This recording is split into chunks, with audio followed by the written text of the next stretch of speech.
Yeah, let's get it rolling. What updates do we have? It's a full firework of updates. At the end, let's start with the eDrives. On the eDrives, we have the new low-floor eDrive axle, which has a unique power output. It's more than double as the power than before. At the same time, 20% more efficient.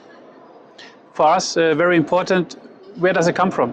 It's the scaling up of the Pesca technology at the end, what we're bringing first time here to the market. So it's the hairpin winding technology for the motor, same as well the silicon carbide chips for the inverter, which is outstanding. So this delivers a lot of more power and again as well efficiency to the drivetrain.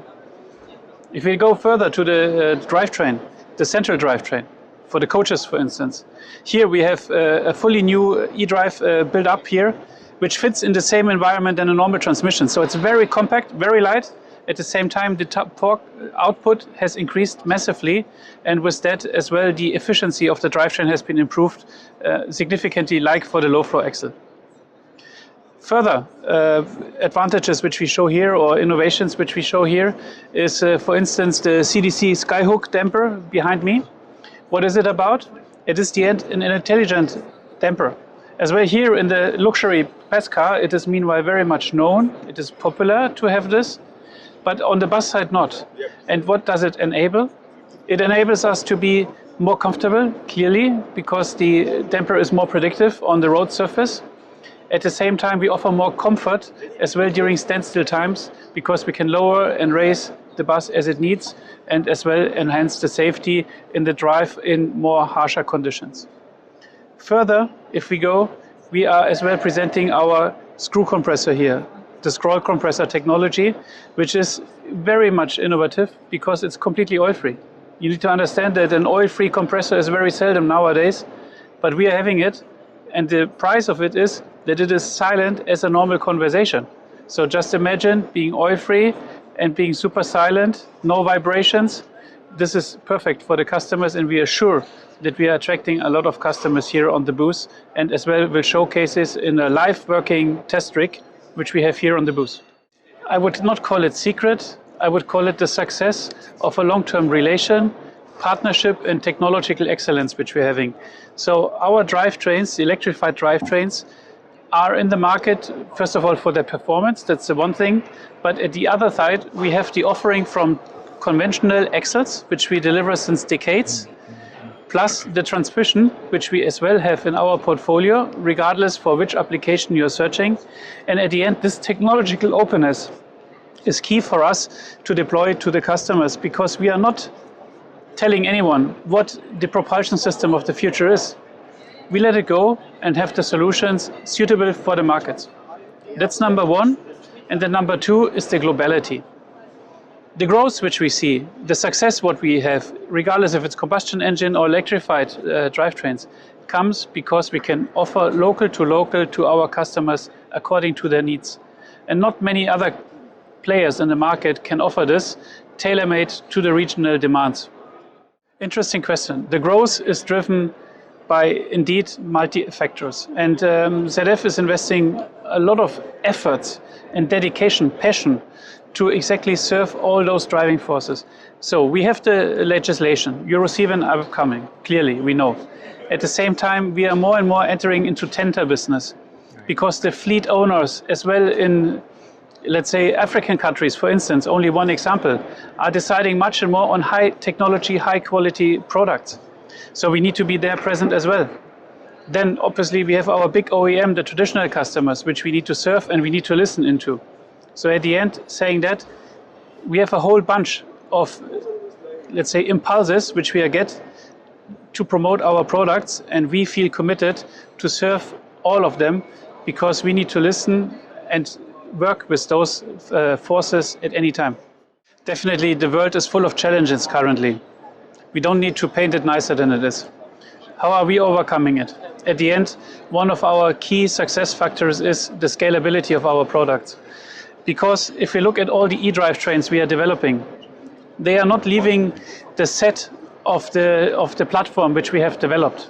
So if the market for e-drives ramps up a bit slower, it might happen, and it happens in the Pesca big time. But it is for us not the biggest problem, because we are still within the platform. We didn't develop anything specific new for a customer X or customer Y. The platform rules everything, and we are not entitled to leave that.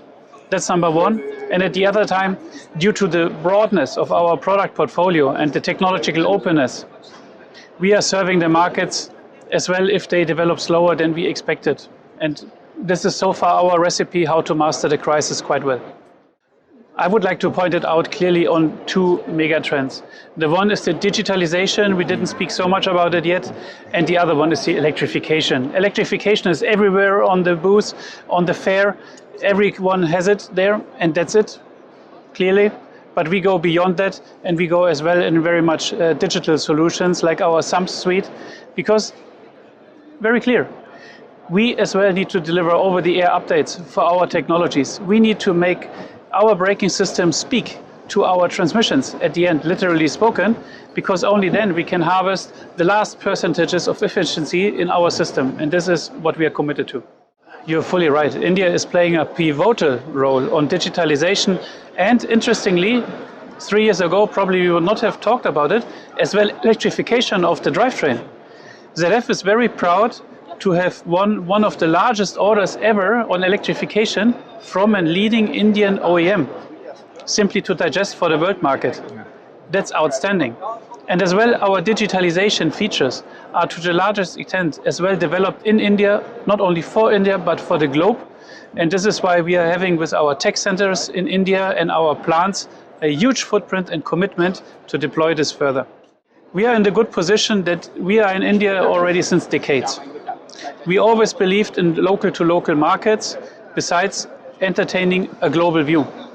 And the nowadays geopolitical tensions which we see, and we cannot avoid this, is for us in this regards good to master because we are already present. We have a ton of locations in India and thousands of people working there, and at the end a good relation to our customers, which we are as well developing further. But again, I always say we are looking India on many aspects. It is our customers, it is the digitalization technology, it is the supply base, it is the production footprint, and it is the export. And the export is something which we as well very much want to support our customers to be able, speaking buses, to compete in global tenders, because I think this is as well something India can be very strong in. In India we have the good situation that as well ZF Group is stock listed there, quite successful. This comes obviously due to, on the one side, delivery, technology, and relation to the customer. So simply out of that fundament, and being more than a couple of decades already present in the Indian market, we see ourselves as very much rooted to India, and with no doubt this will continue like it is. Other than that, we have inaugurated new plants this year in India. We have inaugurated test tracks in India. So all of that plays a role in that equation that we are totally committed to drive up further the investments into this sub-object. So yes, we have received a beautiful award on digitalization. What is it about? It is totally outstanding for us because it's such a big honor. It is the first time ZF is getting awarded for the combination of former WABCO products, meaning the braking system, which we have acquired a couple of years ago, plus the powertrain business, which we have since decades in our portfolio. Now, with our software solution, we first time made it possible that those two systems communicate to each other.